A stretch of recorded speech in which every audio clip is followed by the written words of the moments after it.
चेहरा आतिशी होंगी, लेकिन पर्दे के पीछे सारा जो खेल है वो अरविंद केजरीवाल रचने वाले हैं। अरविंद केजरीवाल जी का धन्यवाद करना चाहती हूँ, इतनी बड़ी जिम्मेदारी दी। 11 साल में पार्टी के आम कार्यकर्ता से लेकर मुख्यमंत्री की कुर्सी तक ये सफर है आम आदमी पार्टी नेता और अब दिल्ली की होने वाली मुख्यमंत्री आतिशी मारलेना का।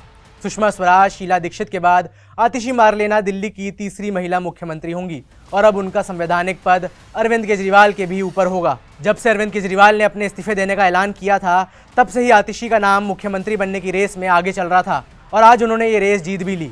केजरीवाल का रिप्लेसमेंट ढूंढने की जब चर्चा भी उठी थी तो आतिशी का नाम ही सबसे पहले जहन में आता था। बीते 2 दिनों में हर पॉलिटिकल पंडित ने हर न्यूज़ चैनल पर यह भविष्यवाणी कर दी थी कि आतिशी ही अगली मुख्यमंत्री बनने की बड़ी दावेदार है। अब ऐसा नहीं है कि आम आदमी पार्टी में आतिशी से ज़्यादा एक्सपीरियंस नेता नहीं है। सौरभ भारद्वाज, गोपाल राय, कैलाश गहलोत ये सभी दिल्ली में सरकार में मंत्री हैं और आतिशी से वरिष्ठ भी हैं। हालांकि ये हमेशा ही साफ रहा है कि आम आदमी पार्टी में और ख़ास तौर पर विधायकों के बीच अरविंद केजरीवाल के बाद आतिशी ही सबकी फेवरेट रही हैं। इसके पीछे की एक बड़ी वजह ये कि एक ऐसे समय पर जब पार्टी के 2 बड़े नेता अरविंद केजरीवाल और मनीष सिसोदिया जेल में थे, तो आतिशी ने ही पार्टी को जोड़ के रखा था और दिल्ली सरकार चलाने की भी जिम्मेदारी उठा रखी थी। 15 अगस्त को जब पार्टी की ओर से मांग उठी थी कि सीएम केजरीवाल की गैर मौजूदगी में आतिशी को सीएम आवास पर तिरंगा फहराने दिया जाए, तभी पता चल गया था कि अगला लीडर कौन बनने वाला है पार्टी का। देखने वाली बात यह भी थी कि पार्टी के दूसरे बड़े नेता मौजूद तो थे, लेकिन आतिशी की छवि के आगे कोई भी उतना बड़ा हो नहीं पाया और आगे आ नहीं पाया। केजरीवाल और सिसोदिया के जेल में रहते हुए आतिशी ने पार्टी का स्टैंड मजबूती से रखा भी था। एक भी ऐसा मौका नहीं रहा जब ऐसा लगा हो कि आम आदमी पार्टी अब बिल्कुल ही खत्म हो चुकी है। आतिशी के राजनीतिक करियर की बात करें तो 2013 में आतिशी ने आम आदमी पार्टी को ज्वाइन किया था। इस दौरान वो मैनिफेस्टो ड्राफ्टिंग कमेटी का हिस्सा रही थी। 2015 से 2018 तक वो पूर्व उप मुख्यमंत्री मनीष सिसोदिया की एडवाइजरी कमेटी में भी रही थी और उनकी एडवाइजर रही थी। फिर साल 2020 में उन्होंने कालकाजी विधानसभा सीट से चुनाव जीता।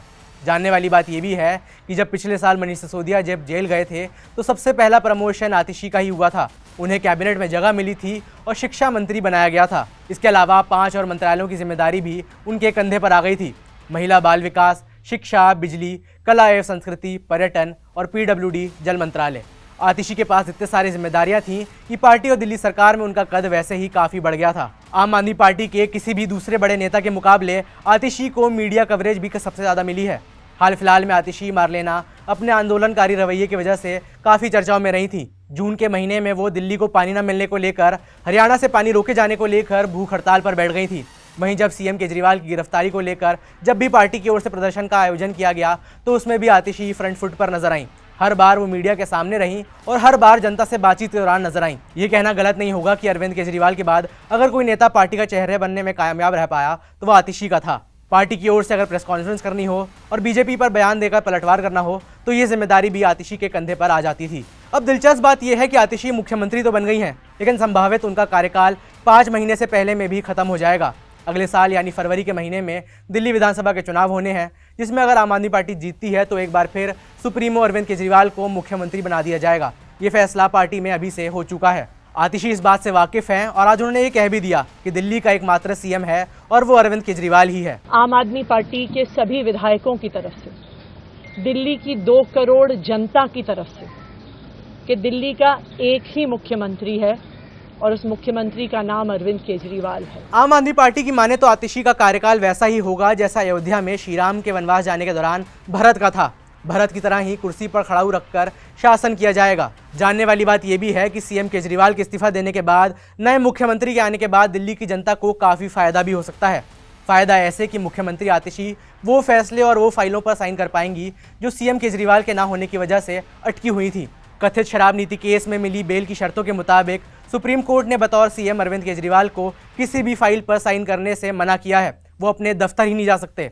हालांकि आतिशी के मुख्यमंत्री बनने के बाद दिल्ली सरकार का कामकाज थोड़ा आसान हो जाएगा। जिन फाइलों पर साइन करने की ज़रूरत है उन पर साइन किए जा सकेंगे। अब फिलहाल मज़े की बात यह है कि आतिशी का कार्यकाल शुरू भी नहीं हुआ है। उनका कार्यकाल कब खत्म होगा इसका काउंटडाउन शुरू हो गया है। 5 महीने में दिल्ली विधानसभा के चुनाव होंगे और सीएम आतिशी का कार्यकाल खत्म हो जाएगा। सीएम केजरीवाल वापसी कर जाएंगे। बहरहाल आतिशी के मुख्यमंत्री बनने को लेकर आपकी क्या राय है, ये हम नीचे कमेंट्स में बताएं। मेरा नाम है वैभव, देखते रहिए जी स्विच।